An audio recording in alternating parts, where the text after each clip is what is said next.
Hello friends, welcome to Katiyar DK education point. I am Divya और आज हमारी हिंदी पेडागोजी की क्लास है। आज का जो टॉपिक हम करने वाले हैं वो है भाषा विविधता वाले कक्ष की समस्याएं। और ये क्लास आपकी सीटेट पेपर 1 और पेपर 2 दोनों के लिए है। तो चलिए क्लास को शुरू करते हैं।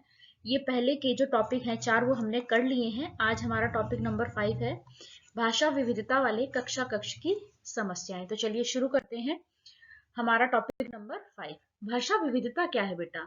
भाषा विविधता को बहुभाषिकता भी कह सकते हैं। जो भाषा की विविधता है उसको क्या कहा जाता है? बहुभाषिकता भी हम कह सकते हैं। भारत जो है वो एक बहुभाषिक देश है और यहाँ हर क्षेत्र में अलग अलग भाषाएं बोली जाती हैं।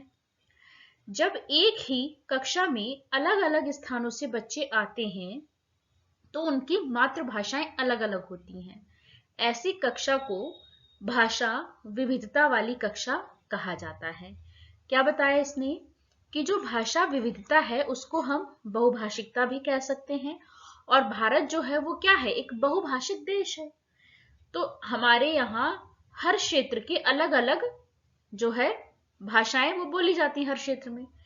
तो जब एक ही कक्षा में अलग अलग स्थानों से बच्चे आते हैं और उनकी मातृभाषाएं अलग अलग होती हैं तो ऐसी कक्षा को क्या कहा जाता है? बहु विविधता वाली जो है, बहुभाषिकता वाली कक्षा उसको कहा जाएगा या फिर भाषा विविधता वाली कक्षा उसे कहा जाएगा। चलिए आगे बढ़ेंगे हम। कक्ष में बहुभाषिकता एक संसाधन के रूप में। आपको जब मैंने क्वेश्चन कराए हैं तो उसमें बताया है ना, डायरेक्ट ऑप्शन आता है कि जो बहुभाषिकता है वो क्या है, एक संसाधन के रूप में काम करती है। याद है अगर आपको तो बेटा जो बहुभाषिकता होती है वो क्या होती है, संसाधन के रूप में कार्य करती है। बहुभाषिकता जो होती है वो विद्यार्थियों के शब्द भंडार में वृद्धि करती है। अब बहुभाषिक कक्षा जो होती है वहां पर क्या होता है, एक ही क्लास में अलग अलग भाषाओं को बोलने वाले बच्चे बैठे हुए हैं तो बच्चे क्या एक दूसरे की भाषाओं को सीखते हैं। तो जो बहुभाषिक कक्षा होती है वहां पर जो बच्चे हैं उनके शब्द भंडार में वृद्धि होती है। बच्चे अपने विचारों को अपनी मातृभाषा में सहज रूप से व्यक्त करते हैं जिससे उनके मौखिक कौशल का विकास होता है।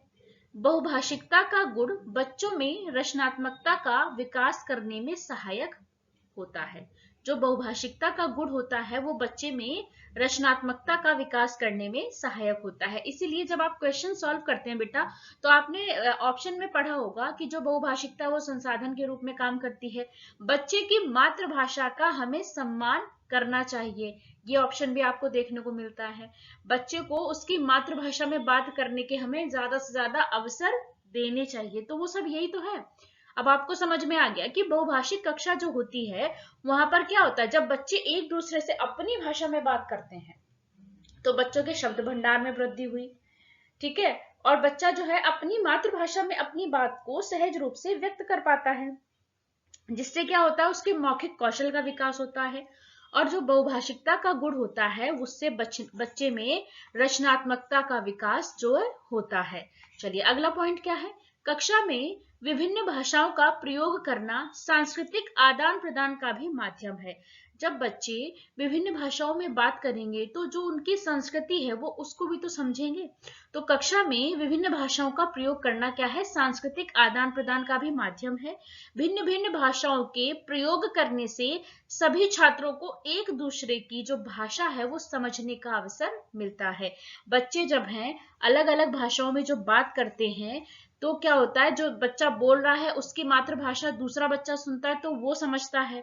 ऐसे ही जब दूसरा बच्चा कोई बोलेगा तो फिर एक बच्चा उसकी मातृभाषा सुनेगा तो वो समझेगा। तो क्या है, आपस में अगर मैं आपसे अपनी मातृभाषा में बात करने लग जाऊं और आप मेरे से अपनी मातृभाषा में, और हम दोनों की मातृभाषा अलग अलग है, तो क्या होगा, मेरी भाषा को आप सीख जाएंगे और आपकी भाषा को मैं सीख जाऊंगी। तो क्लास में तो काफी सारे बच्चे होते हैं तो उससे क्या होता है कि जब भिन्न भिन्न भाषाओं का प्रयोग करते हैं तो बच्चे क्या है, एक दूसरे की भाषा को समझते हैं और उनको समझने का अवसर मिलता है। वह अपनी मातृभाषा का सम्मान करने के साथ साथ दूसरे की भाषाओं और उनकी संस्कृतियों का भी सम्मान करना सीखते हैं। ये बहुत इंपॉर्टेंट है। हमें बच्चे को क्या सिखाना है कि वो अपनी मातृभाषा का भी सम्मान करे, इसके साथ साथ वो दूसरे की जो भाषा है उसका और उसकी जो संस्कृति है उसका भी सम्मान करे। चलिए आगे बढ़ेंगे हम। बहुभाषिक क्षमता जो है वो संज्ञानात्मक वृद्धि, सामाजिक सहिष्णुता, विस्तृत चिंतन और बौद्धिक उपलब्धियों के स्तर को बढ़ाती है। जो बहुभाषिक क्षमता है बेटा, वो आपकी संज्ञानात्मक बुद्धि को, सामाजिक सहिष्णुता को, विस्तृत चिंतन करने को और बौद्धिक उपलब्धियों के स्तर को क्या करती है? बढ़ाती है। इसीलिए भाषाओं को विद्यालय में एक संसाधन के रूप में प्रयोग किया जाता है। जो बहुभाषिकता है वो क्या है बेटा? एक संसाधन के रूप में कार्य करती है। तो यहाँ पे ये बात क्लियर हो गया। चलिए अगला पॉइंट है आपका, अलग अलग भाषिक पृष्ठभूमियों से होने के कारण बच्चों के जो है शब्द, उनके उच्चारण में भिन्नता पाई जाती है। इसीलिए भाषिक पृष्ठभूमि के आधार पर किसी को पीछे ना छोड़ा जाए। इस तरीके का एक क्वेश्चन भी है कि कोई बच्चा है वो इस शब्द का उच्चारण इस तरीके से करता है, तो वो क्या है? उसकी क्षेत्रीय भाषा का प्रभाव होता है ना। अभी मैं जब कराऊंगी तो आपको सारी चीजें क्लियर हो जाएंगी। तो क्या है बेटा कि जो अलग अलग भाषिक पृष्ठभूमियों से होने के कारण जो बच्चों का जो शब्द है, जो उनका उच्चारण है, उसमें क्या भिन्नता पाई जाती है। इसीलिए भाषिक पृष्ठभूमि के आधार पर किसी भी बच्चों को पीछे नहीं छोड़ा जा सकता है। बच्चों की भाषा विविधता जो है वो एक संसाधन के रूप में उसका प्रयोग किया जा सकता है। चलिए आगे बढ़ेंगे हम। कक्ष में बहुभाषिकता एक चुनौती के रूप में, क्या कहा कि कक्ष में बहुभाषिकता एक चुनौती के रूप में। इसमें क्या है? बच्चों पर क्षेत्रीय भाषाओं का प्रभाव। भारत एक बहुभाषी देश है। विभिन्न क्षेत्रों की अपनी भाषा होती है और क्षेत्रीय भाषाओं का छात्रों पर प्रभाव पड़ता है, जो शिक्षण प्रक्रिया में एक चुनौती है। क्या है? शिक्षण प्रक्रिया में एक चुनौती है। अगला पॉइंट क्या है? छात्रों में भाषाई कौशल विकसित करने की चुनौती। भाषाई विविधता के कारण छात्रों को भाषा कौशल के विकास में चुनौतियों का सामना करना पड़ सकता है, क्योंकि क्षेत्रीय भाषा के जो प्रभाव है वो भाषाई कौशल पर प्रभाव डालता है। जो क्षेत्रीय भाषा है वो आपके भाषाई कौशल पर प्रभाव डालती है। चलिए अगला पॉइंट क्या है आपका? शिक्षक के लिए बहुभाषा की चुनौती। यदि किसी शिक्षक को अपने क्षेत्र से दूर किसी अन्य क्षेत्र में पढ़ाने के लिए कहा जाता है, जहां वह शिक्षक वहां की भाषा भी नहीं जानता जो उस क्षेत्र में बोली जाती है, तो वहां शिक्षक द्वारा बच्चों को जो पढ़ाना है वो क्या हो जाता है? एक चुनौती के रूप में हो जाता है। कोई टीचर है जिसको किसी दूर क्षेत्र में आपने भेज दिया पढ़ाने के लिए, जहाँ की जो भाषा है वहां की, वो उस क्षेत्रीय भाषा को टीचर नहीं जानता, तो क्या होता है? उससे उसको बच्चे को पढ़ाने में दिक्कत आती है। अगला पॉइंट क्या है? भाषा के प्रति बच्चों की रुचि और योग्यता का अभाव। भाषा शिक्षण की समस्याओं में एक समस्या यह है कि छात्रों में भाषा के प्रति रुचि और प्रवृत्ति की कमी होती है, जिससे भाषा शिक्षण का कार्य जो है वो कैसा हो जाता है? चुनौतीपूर्ण हो जाता है। अगला पॉइंट क्या है आपका बेटा? अधिक भीड़ भाड़ वाली कक्षाएं। अधिक भीड़ भाड़ वाली कक्षाएं जो है वो आमतौर पर शिक्षक की भाषा को प्रभावी ढंग से पढ़ाने की क्षमता को कम कर देती हैं। अगर क्लास में बच्चों की संख्या ज्यादा है तो, और शिक्षार्थियों के भाषा शिक्षण को प्रभावित करती हैं। अगला क्या है आपका पॉइंट? अध्ययन सामग्री की कमी। भाषा विविधता वाली कक्षा में भाषा शिक्षण के लिए जो है वो अध्ययन सामग्री की यदि कमी है तो क्या है? वो एक समस्या है। तो आपके पास अध्ययन सामग्री पर्याप्त मात्रा में होनी चाहिए। अगर उसकी कमी है तो वो क्या है? एक समस्या है। आगे बढ़ेंगे हम। बच्चे को सामाजिक आधार पर सुदृढ़ करने की चुनौती। भाषा शिक्षण में बच्चे को सामाजिक आधार पर सुदृढ़ करने की एक चुनौती होती है, क्योंकि यदि बच्चे को सामाजिक आधार पर सुदृढ़ नहीं बनाया गया तो बच्चा कभी भी एक अच्छा सामाजिक व्यक्ति नहीं बन पाएगा। अगला पॉइंट क्या है आपका? बच्चे में संप्रेषण कौशल का विकास करने की चुनौती। संप्रेषण कौशल क्या है?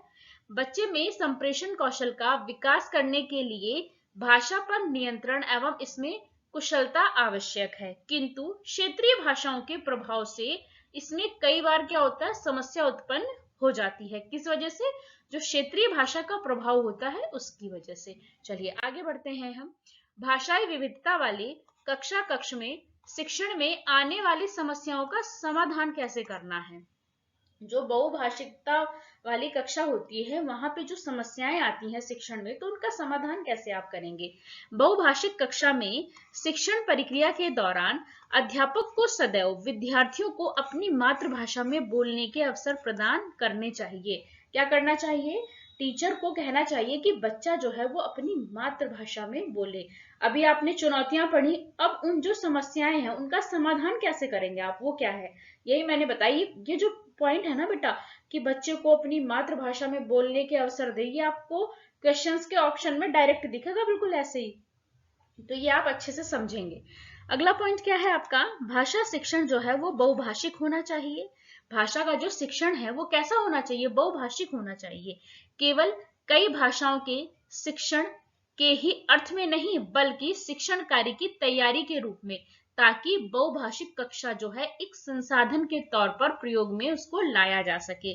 क्या है, जो बहुभाषिक कक्षा है उसको हमें कैसे प्रयोग में लाना है, एक संसाधन के रूप में प्रयोग में हम उसको ला सके। अगला क्या है, बच्चों को प्राथमिक स्तर की विद्यालय शिक्षा उनकी मातृभाषा में दी जाए।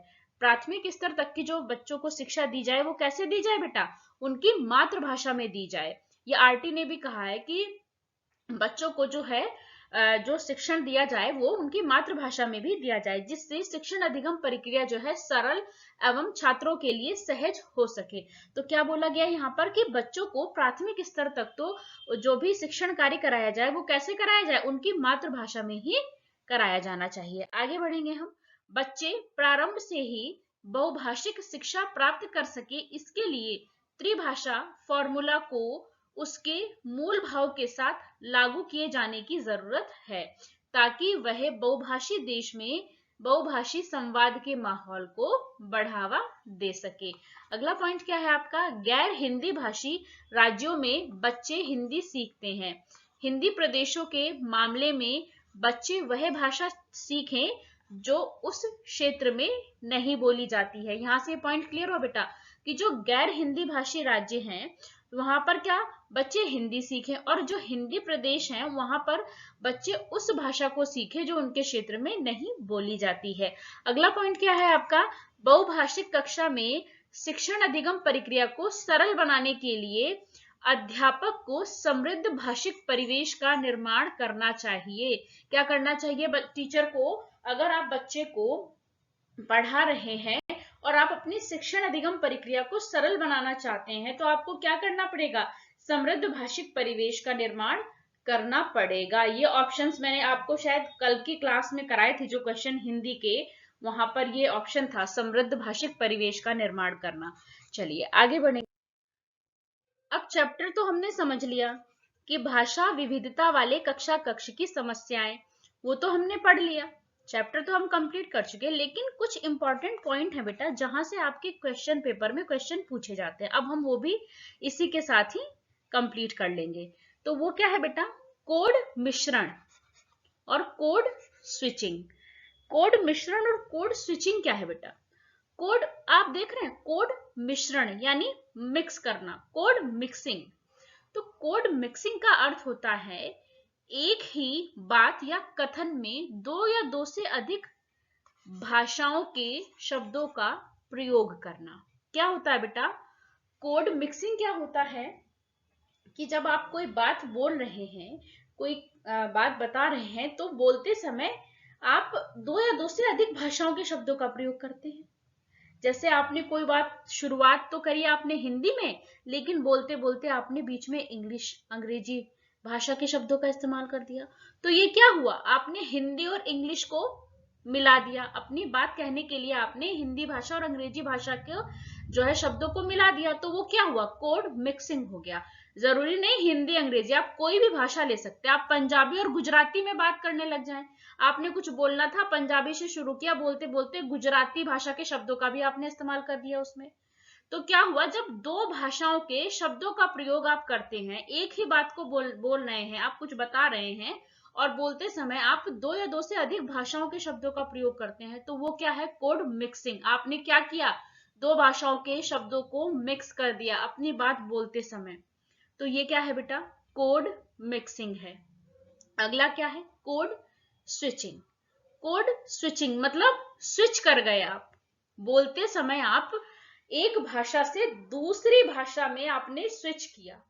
समझ रहे बेटा?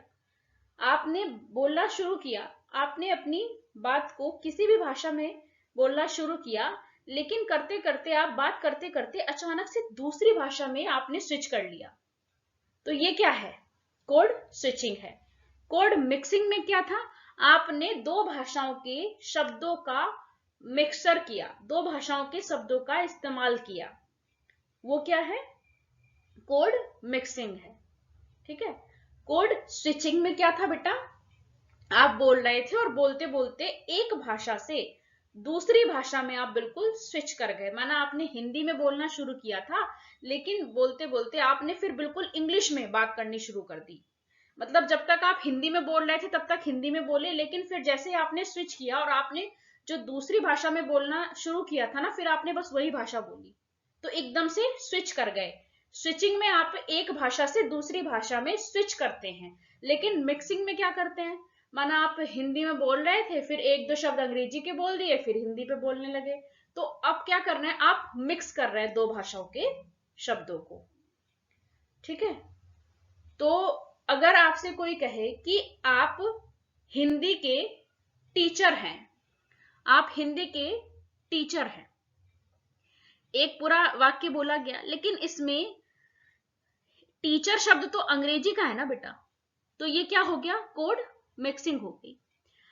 अब इसी तरीके से आपने कोई बात हिंदी में बोली और बोलते बोलते एकदम से फिर आपने पूरा अंग्रेजी भाषा में बोलना शुरू कर दिया, मतलब स्विच कर गया, तो क्या है? कोड स्विचिंग है। चलिए आगे बढ़ेंगे।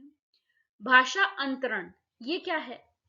भाषा अंतरण का अर्थ होता है कि बच्चा सबसे पहले अपनी मातृभाषा में सीखना शुरू करता है। भाषा अंतरण क्या है बेटा? ये बहुत इंपॉर्टेंट है। ये जो पॉइंट मैं करा रही हूं ना बेटा आपको लास्ट में, ये बहुत इंपॉर्टेंट है। यहां से क्वेश्चन मैं कराऊंगी, जब क्वेश्चंस की प्रैक्टिस में करा रही हूं ना, तो उन क्लास में आएंगे क्वेश्चन आपके।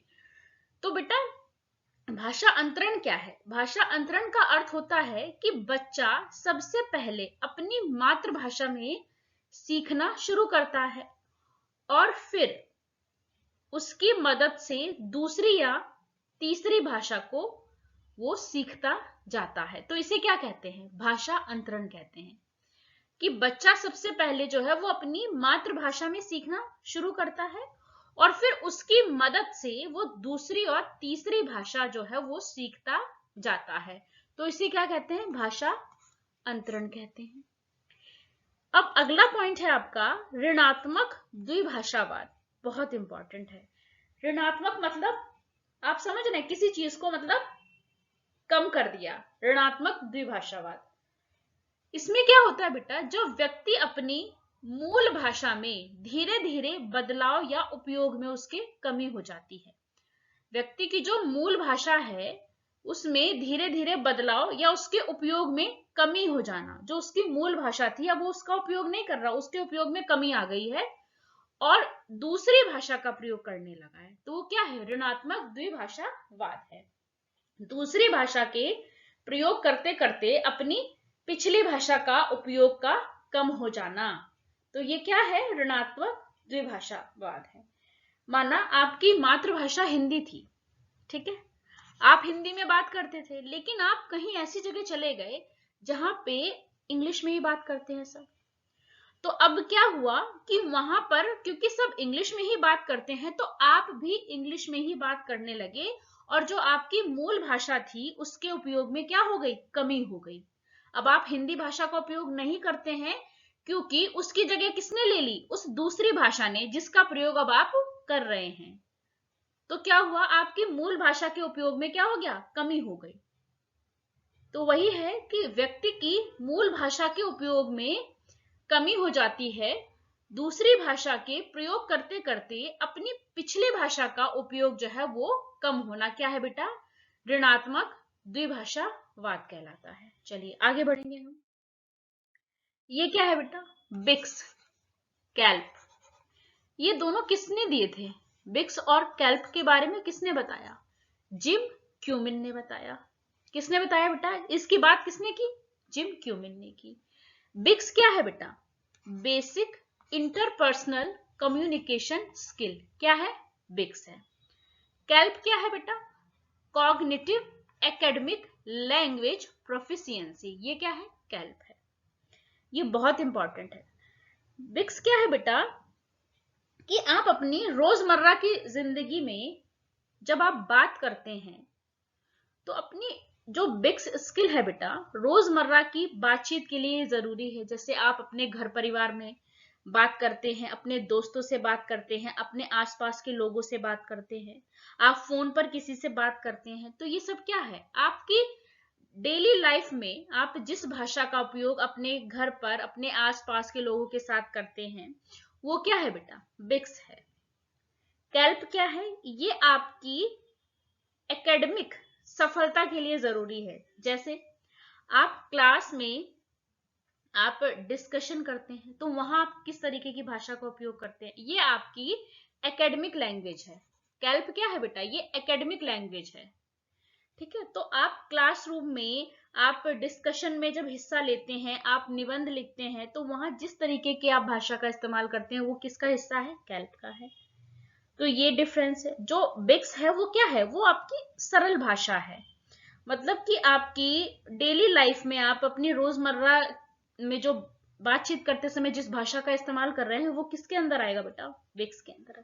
लेकिन जो कैल्प है बेटा वो क्या है? वो आपकी जटिल भाषा है, क्योंकि इसका इस्तेमाल आप कक्षा में जो अवधारणाएं हैं उसको समझने के लिए करते हैं। किसका? कैल्प का।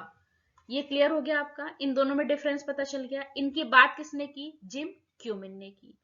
तो चलिए यहीं पर आज की क्लास हमारी खत्म होती है।